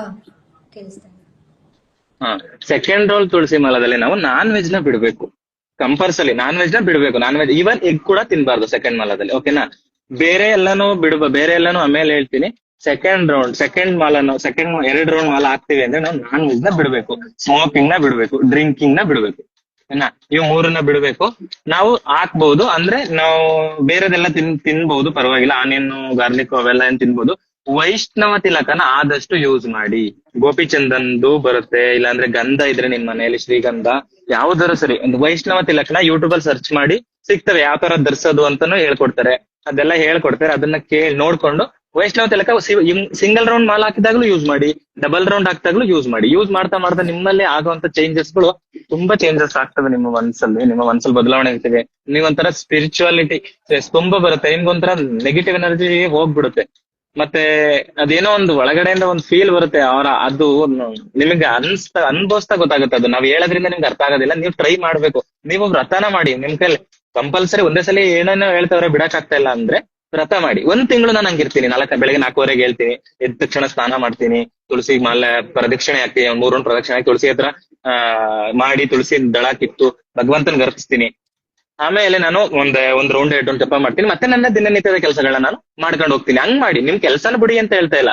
ಬೆಳಿಗ್ಗೆ 6 ಗಂಟೆಗಳು 5 ಗಂಟೆಗೆ ಇದ್ರೆ 1 ಗಂಟೆ ಭಗವಂತನಿಗೆ ಅಂತ ಕೊಟ್ಟಾಗ ನಿಮ್ಗೆ ನಿಮ್ಮ ಲೈಫ್ ಚೇಂಜ್ ಆಗುತ್ತೆ. ನಮ್ದೆಲ್ಲ ಚೇಂಜ್ ಆಗುತ್ತೆ, ನಿಮ್ ಲೈಫ್ ನಿಮ್ಗೆ ಚೇಂಜ್ ಆಗುತ್ತೆ. ಇದು ಸುಳ್ಳು ಅನ್ಸಿದ್ರೆ ನೀವು ಟ್ರೈ ಮಾಡಿ. 1 ತಿಂಗಳು ಟ್ರೈ ಮಾಡಿ ಸಾಕು. ನಿಮ್ಗೆ ಅದ್ರಲ್ಲಿ ಏನಾದ್ರು ಚೇಂಜಸ್ ಆದ್ರೆ ನಾನು ಇದೇ ಲೈವ್ ಅಲ್ಲಿ ಹಿಂಗೆ ಬಂದಾಗ ನನ್ಗೆ ಹೇಳಿ ಚೇಂಜಸ್ ಆಯ್ತು ಅಂತ ಪ್ರಾಪರ್ ಆಗಿ ಮಾಡ್ಬೇಕು. 1 ದಿವಸ ಮಾಡೋದು 3 ದಿನ ಬಿಡೋದು, 1 ದಿವಸ ಮಾಡೋದು 3 ದಿನ ಬಿಡೋದು, ಆ ತರ ಅಲ್ಲ. ಪ್ರಾಪರ್ ಆಗಿ 1 ತಿಂಗಳು ಮಾಡಿ. ಮತ್ತೆ ನಿಮ್ಗೆ ರೆಸ್ಟ್ ಬೇಕು ಅಂದ್ರೆ 1 ತಿಂಗಳು ರೆಸ್ಟ್ ಮಾಡಿ, ಮತ್ತೆ ಇನ್ನೊಂದು ತಿಂಗಳು ಶುರು ಮಾಡಿ. ಆತರ ನಿಮಗೆ ನೀವು ಸ್ಪಿರಿಚುವಲ್ ಆಗಿ ಮುಂದೆ ಹೋಗ್ಬೇಕು. ನಿಮಗೆ ಆಧ್ಯಾತ್ಮಿಕ ಜ್ಞಾನ ನಿಮಗೆ ಬೇಕು, ನಾನು ತಿಳ್ಕೋಬೇಕು, ನಾನು ಮುಂದೆ ಕ್ಯೂರಿಯಾಸಿಟಿ ನನಗೆ ಜಾಸ್ತಿ ಅಂತ ಬೇಕು ಅನ್ಸಿದ್ರೆ ನೀವು ಇದೆಲ್ಲ ಮಾಡ್ಬೇಕಾಗುತ್ತೆ. ನಿಮಗೆ ಭಗವದ್ಗೀತೆನ ಅರ್ಥ ಮಾಡ್ಕೊಳ್ಳೋದು ಎಲ್ಲಾರ್ಗುನು ಅರ್ಥ ಮಾಡ್ಕೊಳಕ್ ಆಗಲ್ಲ. ಎಲ್ಲರೂ ಶ್ಲೋಕ ಓದ್ಬೋದು, ಎಲ್ಲರೂ ಅನುವಾದ ಓದ್ಬೋದು. ಆದ್ರೆ ಅದ್ರಲ್ಲಿರುವಂತಹ ಜ್ಞಾನ ಯಾಕೆ ಎಲ್ಲರಿಗೂ ಅರ್ಥ ಆಗಲ್ಲ ಅಂದ್ರೆ ಭಗವದ್ಗೀತೆಯ ಮೇನ್ ಆಗಿ ನಾವು ಕೃಷ್ಣ ಯಾರು ಅಂತ ನಮಗ್ ಗೊತ್ತಿಲ್ಲ. ಯಾಕಂದ್ರೆ ನಮ್ ಸೌತ್ ಅಲ್ಲಿ ಫಾಲ್ಟ್ ಅದೇನೆ. ನಮ್ ಸೌತ್ ಅಲ್ಲಿ ಕೃಷ್ಣ ಜಾಸ್ತಿ ಯಾರು ಪೂಜೆ ಮಾಡಲ್ಲ. ಕೃಷ್ಣ ಏನಂತೇವೆ, ಆಟಾಡೋ ಹುಡುಗನ್ ತರ ನೋಡಿರ್ತೀವಿ, ಏನೋ ಒಂದು ಅಂದ್ರೆ ನಮ್ ಫ್ರೆಂಡ್ ತರ ನೋಡ್ತೀವಿ ಕೃಷ್ಣನ್. ಆದ್ರಿಂದ ಅದೇ ನಾವು ನಾರ್ತ್ ಇಂಡಿಯಾ ಸೈಡ್ ಬಂದ್ರೆ ಕೃಷ್ಣನ್ ಬಿಟ್ರು ಬೇರೆ ದೇವರನ್ನೇ ಪೂಜೆ ಮಾಡಲ್ಲ ಯಾರು. ಯಾಕೆ? ರಿಯಾಲಿಟಿ ಅವ್ರಿಗೆ ಗೊತ್ತು. ಯಾಕಂದ್ರೆ ಅಲ್ಲಿ ಜನಿಸಿದಾನೆ ಕೃಷ್ಣ ಅನ್ನೋದ್ ಕಾರಣಕ್ಕೋಸ್ಕರ ಅವ್ರು ಮಾಡ್ತಾರೆ ಅಂತ ನಾವ್ ಅನ್ಕೋಬಾರ್ದು. ಶ್ರೀಕೃಷ್ಣ ಅಂದ್ರೇನೆ ಪರಮ ಪುರುಷ, ದೇವೋತ್ತಮ ಪರಮ ಪುರುಷ, ಇಡೀ ಬ್ರಹ್ಮಾಂಡದ ಸೃಷ್ಟಿಕರ್ತನ ಅವನೇ. ಹೌದಲ್ವಾ? ನೀವೇ ಯಾರೋ ಒಬ್ರು ಕಮೆಂಟ್ ಮಾಡಿದ್ರು ಶ್ರೀಕೃಷ್ಣನ ಪೂಜೆ ಮಾಡೋದ್ರಿಂದ ಬ್ರಹ್ಮನಿಗೆ ಶಿವಂಗೆ ಕೋಪ ಬರಲ್ವಾ ಅಂತ. ಇಡೀ ಪ್ರಪಂಚನ ಸೃಷ್ಟಿ ಮಾಡಿದ್ದೇ ಶ್ರೀಹರಿ. ಶ್ರೀಹರಿ ಅಂದ್ರೆ ಬೇರೆ ಅಲ್ಲ, ವಿಷ್ಣು ಬೇರೆ ಅಲ್ಲ, ಎಲ್ಲರೂ ಎಕ್ಸ್ಪ್ಯಾನ್ಷನ್ ಗಳನ್ನೇ. ಅವನ ಮಗನೇ ಬ್ರಹ್ಮ. ಅಪ್ಪನ್ ಪೂಜೆ ಮಾಡಿದ್ರೆ ಮಗನ್ಗೆ ಯಾವತ್ತಾರು ಬೇಜಾರಾಗತ್ತಾ? ಹೇಳಿ, ಯಾರೂ ಬೇಜಾರ್ ಮಾಡ್ಕೊಳಲ್ಲ. ಆಮೇಲೆ ನಾವು ಶಿವನ್ನ ಪೂಜೆ, ನಮ್ಗೆ ಶಿವ ಅಂದ್ರೇನೆ ಇಷ್ಟ, ಎಲ್ಲರಿಗೂ ಇಷ್ಟ, ಆಲ್ಮೋಸ್ಟ್ ಅಲ್ಲಿ ಮಹಾದೇವ ಇಷ್ಟ. ಅದ್ರಲ್ಲಿ ಭಾಗವತಮಲ್ಲಿ, ಭಗವದ್ಗೀತೆಲ್ಲೂ ಹೇಳಿದ್ರೆ, ಭಗವತ್ತಮಲ್ಲೂ ಹೇಳಿದ್ರೆ, ಮುಂದೆ ಹೋಗ್ತಾ ಹೋಗ್ತಾ ಗೊತ್ತಾಗುತ್ತೆ. ನಾವು ಕೃಷ್ಣನ್ನ ಪೂಜೆ ಮಾಡಿದ್ರೆ ಶಿವನಿಗೆ ಪ್ರಿಯ ಆಗುತ್ತೆ. ಈ ಒಂದು ರೀಸೆಂಟ್ ಆಗಿ ಒಂದು ಸಾಂಗ್ ಯಾವಾಗ್ಲೂ ಸೌಂಡ್ ಮಾಡ್ತಾ ಇರುತ್ತೆ ಇನ್ಸ್ಟಾಗ್ರಾಮ್ ಅಲ್ಲಿ. ಕೊರಳಲ್ಲಿ ಭಸ್ಮ ರುದ್ರಾಕ್ಷವ ಧರಿಸಿದ ಪರಮ ವೈಷ್ಣವನು ನೀನೆ. ಅಂದ್ರೆ ಕೊರಳಲ್ಲಿ ಭಸ್ಮ ರುದ್ರಾಕ್ಷವ ಅಂದ್ರೆ ರುದ್ರಾಕ್ಷ ಧರಿಸಿರೋದು ಯಾರು? ಶಿವ. ನಾವು ಭಸ್ಮ ವಿಭೂತಿನ ಧರಿಸಿರೋದು ಯಾರು? ಶಿವ.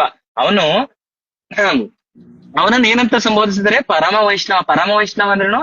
ಕೃಷ್ಣನ ಪರಮ ಭಕ್ತ. ಅಂದ್ರೆ ಭಕ್ತ ಅಂದ್ರೆ ನಮ್ಮೆಲ್ಲರಿಗೂ ಗುರು. ಅಂದ್ರೆ ಅವನು ಬೇರೆ ಅಲ್ಲ, ಕೃಷ್ಣ ಬೇರೆ ಅಲ್ಲ. ನಾವು ಇಬ್ರು ಒಂದೇ ನಮ್ಮ ಹತ್ರ ಇದಾವಲ್ವಾ, ಎರಡು ಕಣ್ಣಲ್ಲಿ ಶಿವ ಒಂದ್ ಕಣ್ಣು ಆದ್ರೆ ಕೃಷ್ಣ ಒಂದ್ ಕಣ್ಣು. ಅದರಿಂದ ಅವನನ್ನ ಪೂಜೆ ಮಾಡಿದ್ರೆ ಇವನಿಗೆ ಇಷ್ಟ ಆಗುತ್ತೆ, ಇವನನ್ನ ಪೂಜೆ ಮಾಡಿದ್ರೆ ಅವನಿಗೆ ಇಷ್ಟ ಆಗುತ್ತೆ. ಹಂಗೆ ನಾವು ಅವನನ್ನ ಪರಮ ವೈಷ್ಣವ ಅಂತ ಕರಿತೀವಿ. ಆಮೇಲೆ ಗರುಡ ಗಮನ ನಮ್ಮ ಪುರಂದರ ವಿಠಲನ ಪ್ರಾಣ ಪ್ರಿಯನು ನೀನೆ. ಅಂದ್ರೆ ಗರುಡ ಗಮನ ಅಂದ್ರೆ ಗರುಡ ವಾಹನ ಯಾರು? ವಿಷ್ಣು. ವಿಷ್ಣುವಿನ ಪ್ರಿಯ ಪ್ರಿಯ ಯಾರು? ಶಿವ. ಅದನ್ನ ಅವನು ಅಷ್ಟು ಚೆನ್ನಾಗಿ ನಮ್ಗೆ ಪುರಂದರದಾಸರು ಹೇಳ್ಕೊಟ್ಟಿದ್ದಾರೆ ನೋಡಿ. ಅದನ್ನ ನಾವು ಅರ್ಥ ಮಾಡ್ಕೋಬೇಕು. ಅದ್ಬಿಟ್ಟು ನಾನು ಕೃಷ್ಣನ ಇಷ್ಟಪಡ್ತೀನಿ, ನಾನು ಶಿವನ ಇಷ್ಟಪಡ್ತೀನಿ ಅಲ್ಲ, ಎಲ್ಲರೂ ಒಂದೇ. ಅವ್ರಿಬ್ರುನು ಒಂದೇ ವಿಸ್ತರಣೆ, ಎರಡು ಅಂಶಗಳಷ್ಟೇ. ತಲೆ ಕೆಡಿಸ್ಕೋಬಾರ್ದು ಅದಕ್ಕೆಲ್ಲ. ನೀವು ಯಾರನ್ನ ಪೂಜೆ ಮಾಡಿದ್ರು, ನೀವು ಶಿವನ್ ಪೂಜೆ ಮಾಡಿದ್ರೆ ಕೈಲಾಸಕ್ಕೆ ಹೋಗ್ತೀರಾ, ವಿಷ್ಣುನ್ ಪೂಜೆ ಮಾಡಿದ್ರೆ ವೈಕುಂಠಕ್ಕೆ ಹೋಗ್ತೀರಾ, ಕೃಷ್ಣನ್ ಪೂಜೆ ಮಾಡಿದ್ರೆ ಗೋಲೋಕ ವೃಂದಾವನಕ್ಕೆ ಹೋಗ್ತೀರಾ. ಎಲ್ಲದ್ರಲ್ಲೂ ನಿಮ್ಮ ಮುಕ್ತಿ ಸಿಕ್ಕೇ ಸಿಗುತ್ತೆ. ಆದ್ರೆ ಚಾಯ್ಸ್ ಇಸ್ ಯುವರ್ಸ್. ನಿಮಗೆ ಶಿವಪುರಾಣ ಕಂಪ್ಲೀಟ್ ಆಗಿ ಓದಕ್ಕಾಗಲ್ಲ, ಅರ್ಥ ಮಾಡ್ಕೊಳಕ್ಕಾಗಲ್ಲ. ಆದ್ರಿಂದ ನೀವು ಭಗವದ್ಗೀತೆಯನ್ನ ನಮಗೆ ಆಡು ಭಾಷೆಯಲ್ಲಿ ತುಂಬಾ ಚೆನ್ನಾಗಿ ನಮಗೆ ಅನುವಾದ ಮಾಡಿ ಭಕ್ತಿ ವೇದಾಂತರು ಕೊಟ್ಟಿದ್ದಾರೆ. ಏನಕ್ಕೆ? ನಮಗೆ ಶಿವಪುರಾಣ ಸಂಪೂರ್ಣವಾಗಿ ಅರ್ಥ ಮಾಡ್ಕೊಳಕ್ ಆಗೋದಿಲ್ಲ. ಆದ್ರೆ ನಾವು ಕೃಷ್ಣ ನಮ್ಗೆ ಎಷ್ಟು ಚೆನ್ನಾಗಿ ಅರ್ಥ ಆಗ್ತಾನೆ ಅಂದ್ರೆ ನಮ್ಮಲ್ಲಿ ನಾವು ಅಷ್ಟು ಕ್ಲಿಯರ್ ಆಗಿ ಅರ್ಥ ಮಾಡ್ಕೋಬಹುದು. ನಮ್ಗೆ ಭಕ್ತಿ ಮಾರ್ಗಗಳಾಗಿರ್ಬೋದು, ನಾವ್ ಏನೇನ್ ಮಾಡ್ಬೇಕು ಅಂತೀವಿ, ನಮ್ಗೆಲ್ಲನೂ ನಮ್ಗೆ ಅರ್ಥ ಆಗುವಂತ ಭಾಷೆಯಲ್ಲಿ ನಮ್ಗೆ ಅಷ್ಟು ಚೆನ್ನಾಗಿ ಗೊತ್ತಾಗಿದೆ. ಈಗ ನಾವು ಶೈವರಾದಾಗ ಅವರದ ಕಟ್ಟುನಿಟ್ಟುಗಳು, ಅವರ ನಿಯಮಗಳು ತುಂಬಾ ಕಷ್ಟ ಅನ್ಸುತ್ತೆ. ಈ ವೈಷ್ಣವ ಪದ್ಧತಿಯಲ್ಲಿ ಆತರ ಅಲ್ಲ. ಈ ಕೃಷ್ಣನ ನಾವು ನಂಬಿದಾಗ ಅದ್ರಲ್ಲಿ ತುಂಬಾ ಈಸಿಯಾಗಿ ನಾವು ನಮ್ಮ ದಿನನಿತ್ಯ ಜೀವನಕ್ಕೆ ಎಲ್ಲ ಅಳವಡಿಸ್ಕೊಳ್ಬಹುದಾದಂತಹದ್ದನ್ನೇ ನಮಗೆ ಕೊಟ್ಟಿರ್ತಾರೆ ಎಲ್ಲಾನು. ಹೌದಾ? ನೀವು ಅದ್ಬಿಟ್ಟು ಬೇರೆ ತರ ಏನು ಯೋಚನೆ ಮಾಡಬೇಡಿ. ನೀವು ನಿಮ್ಮ ಮನಸ್ಸಲ್ಲಿ ಒಂದು ದೇವರನ್ನು, ಒಬ್ಬರನ್ನ ನೀವು ಕಾನ್ಸಂಟ್ರೇಷನ್ ಮಾಡ್ಬೇಕು ಅಂದ್ರೆ ನೀವು ಒಂದೇ ದೇವ್ರನ್ನ ಇಡ್ಬೇಕು. ಈಗ ಮುಸ್ಲಿಮ್ಸ್ ಎಲ್ಲರೂ ಅಲ್ಲಾ ಅಂತಾರೆ, ಕ್ರಿಶ್ಚಿಯನ್ ಎಲ್ಲರೂ ಯಾರಂತಾರೆ? ಜೀಸಸ್ ಅಂತಾರೆ. ಹಾಗೆ ನಮ್ಮ ಹಿಂದೂಗಳಲ್ಲಿ ಅಯ್ಯೋ ಇಷ್ಟೊಂದು ದೇವರುಗಳಿದಾವೆ, ನಾನು ಯಾವ ದೇವ್ರನ್ನ ಪೂಜೆ ಮಾಡ್ಲಿ, ಅಯ್ಯೋ ಅವನ ಪೂಜೆ ಮಾಡ್ರಿ ಇವನಿಗೆ ಬೇಜಾರಾಗ್ಬೋದೇನೋ, ಇವನಿಗೆ ಪೂಜೆ ಮಾಡ್ರಿ ಅವ್ರಿಗೆ ಬೇಜಾರಾಗ್ಬೋದೇನೋ. ನಾವು ಮಾಡಿದೆಲ್ ಬಂತು ಭಕ್ತಿನ ರಿಯಾಲಿಟಿಯಾಗಿ, ಹೌದಲ್ವಾ? ಆತರ ನಮ್ಮ ಜೀವನದಲ್ಲಿ ನಾವು ಒಬ್ಬನೇ ಭಗವಂತ. ಯಾರನ್ನಾದ್ರೂ ನೀವು ತಗೊಳ್ಳಿ, ಒಬ್ಬನೇ ಭಗವಂತ. ನೀವು ಹನುಮಂತನ ಪೂಜೆ ಮಾಡಿದ್ರೆ ಹನುಮಂತನ ಯಾರ ಶಿಷ್ಯ? ಶ್ರೀರಾಮ್ ಯಾರ ಅವತಾರ? ವಿಷ್ಣುನ ಅವತಾರ. ವಿಷ್ಣು ಯಾರು? ವಿಷ್ಣು ಬೇರೆ ಅಲ್ಲ, ಕೃಷ್ಣ ಬೇರೆ ಅಲ್ಲ, ಎಲ್ಲರೂ ಒಬ್ರೆ. ನಾವು ನೋಡುವಂತ ದೃಷ್ಟಿ ಚೇಂಜ್ ಆಗಿದೆ ಅಷ್ಟೇ. ಓಕೆನಾ? ಹಾಗೆ ಎರಡು ರೌಂಡ್ ಪದ್ಧತಿ, 2 ರೌಂಡ್ ಅಲ್ಲಿ ಆತರ ಮಾಡಿ. ಮತ್ತೆ 3ನೇ ರೌಂಡ್ ನಮ್ಗೆ ಅವಶ್ಯಕತೆ ಇಲ್ಲ, ಅದನ್ನ ಹೇಳ್ತೀನಿ. ಅದು ನಾವು ದೀಕ್ಷೆ ತಗೋಬೇಕು. ದೀಕ್ಷೆ ತಗೊಂಡು ನಾವು ಸಂಪೂರ್ಣವಾಗಿ ವೈಷ್ಣವ ಪದ್ಧತಿ ನಮ್ಮಲ್ಲಿ ನಾವು ತಗೊಂಡಾಗ ಮಾತ್ರ 3 ರೌಂಡ್ ಹಾಕೊಳ್ಳೋದು. 3 ರೌಂಡ್ ಕಂಪ್ಲೀಟ್ ಆಗಿ ನಮಗೆ ರಿಸ್ಟ್ರಿಕ್ಟ್ ಇರುತ್ತೆ. ಸೆಕೆಂಡ್ ರೌಂಡ್ ನಾವು ಯೂಸ್ ಮಾಡ್ಬೋದು ಯಾವಾಗ? ನಾನ್ ವೆಜ್ ಬಿಟ್ಟಾಗ ಮಾತ್ರ. ಫಸ್ಟ್ ರೌಂಡ್ ನಿಮಗೆ ಇಷ್ಟ ಇದ್ದಾಗ ಹಾಕಿ. ಆದ್ರೆ ಆದಷ್ಟು ಲಿಮಿಟ್ ಅಲ್ಲಿ ಇರ್ಲಿ ನಿಮ್ಮ ಆಸೆಗಳು ಮತ್ತೆ ಆತರ ಯೋಚನೆಗಳಿರ್ಬೋದು, ಅವೆಲ್ಲ ನೀವು ತೆಗೆದಾಕಿ. ಆಲ್ಮೋಸ್ಟ್ ಅಲ್ಲಿ ನೀವು ತುಳಸಿ ಮೇಲೆ ಹಾಕಿದ್ರೆ ನಿಮ್ಮ ಲೈಫಲ್ಲಿ ಚೇಂಜಸ್ ಆಗ್ಬೋದು ಅನ್ನೋ ಒಂದ್ ಕಾರಣಕ್ಕೆ ಇದನ್ನ ನಾನು ಹೇಳ್ತಾ ಇದ್ದೀನಿ. ಹಾಕಿ ಮತ್ತೆ ತಪ್ಪುಗಳನ್ನ ಕಂಟ್ರೋಲ್ ಮಾಡಿ. ಮಾಡ್ಲೇಬೇಡಿ ಅಂತ ನಾನು ಹೇಳ್ತಾ ಇಲ್ಲ, ಕಂಟ್ರೋಲ್ ಮಾಡ್ತಾ ಬನ್ನಿ. ಅದು ಆಟೋಮೆಟಿಕ್ ನಿಮ್ಗೆ ಒಳ್ಳೇದಾಗುತ್ತೆ. ಹರೇ ಕೃಷ್ಣ. ಒಂದೇ ದಿನದಲ್ಲಿ ತುಂಬಾ ಹೇಳಕ್ ಆಗಲ್ಲ, ಟೈಮ್ ಆಗುತ್ತೆ. ನಿಧಾನವಾಗಿ ಸ್ವಲ್ಪ ಹೇಳ್ಕೊಂಡ್ ಬರ್ತೀನಿ. ಖುಷಿ ಆದ್ರೆ ಖುಷಿ ಪಡಿ. ಏನಾದ್ರು ನನ್ನಿಂದ ನಿಮಗೆ ಟೈಮ್ ವೇಸ್ಟ್ ಆಗ್ತಿದೆ ಅಂದ್ರೆ ಸಾರಿ, ನೀವು ಬೇಜಾರ್ ಮಾಡ್ಕೊಂಡ್ರು ನಾನು ನಿಮ್ಮ ಹತ್ರ ಸಾರಿ ಕೇಳ್ತೀನಿ. ತುಂಬಾ ಕಲ್ತ್ಕೊಂಡೆ ನಾನು. ಖುಷಿ ಬಂದು ಇಷ್ಟೊಂದು ಜ್ಞಾನ ಇದೆ, ಈ ತರ ಜ್ಞಾನಗಳು ಗೊತ್ತಾಗ್ತದೆ ಎಲ್ಲರಿಗೂ. ಹರೇ ಕೃಷ್ಣ. ಹೌದು, ಹರೇ ಕೃಷ್ಣ. ನಾಳೆ ಭೇಟಿ ಆಗೋಣ. ಸೊ ತುಳಸಿ ಮಾಲೆ ಬಗ್ಗೆ ಗೊತ್ತಾಯ್ತಾ ಇವಾಗ? 1 ರೌಂಡ್, 2 ರೌಂಡ್, 3 ರೌಂಡ್ ಅಂದ್ರೆ ಪೂರ್ತಿ ದೀಕ್ಷೆ ತಗೋಬೇಕು. ಸೊ 2 ರೌಂಡ್ ಅಂದ್ರೆ ಕಂಪ್ಲೀಟ್ ನಾನ್ ವೆಜ್ ಬಿಡಬೇಕು. 1 ರೌಂಡ್ ನೀವು ಟ್ರೈ ಟ್ರೈ ಮಾಡಬೇಕು. ನೀವು ಏನು ಅನ್ಕೊಂಡಿರ್ತೀರ ಅದನ್ನ ಸಾಧಿಸಕ್ಕೆ ತಪ್ಪು ಕೆಲಸಗಳು ಏನು ಮಾಡಬಾರ್ದು. ಯಾಕಂದ್ರೆ ನಾನು ತುಳಸಿ ಮಾಲೆ ಹಾಕೊಂಡಿದ್ದೀನಿ, ಇದು ಮಾಡಿದ್ರೆ ತಪ್ಪು ಅಂತ ನಿಮ್ಗೆ ಅಷ್ಟು ಜ್ಞಾನ ಇದ್ರೆ ಸಾಕು. ಥ್ಯಾಂಕ್ ಯು ಸೋ ಮಚ್ ಇಷ್ಟೊತ್ತು ಎಲ್ಲ ಕೇಳಿಸ್ಕೊಂಡಿದ್ದಕ್ಕೆ. ಮತ್ತೆ ನಾಳೆ ಸಿಗೋಣ. ಹರೇ ಕೃಷ್ಣ, ಹರೇ ಕೃಷ್ಣ, ರಾಧೆ ರಾಧೆ.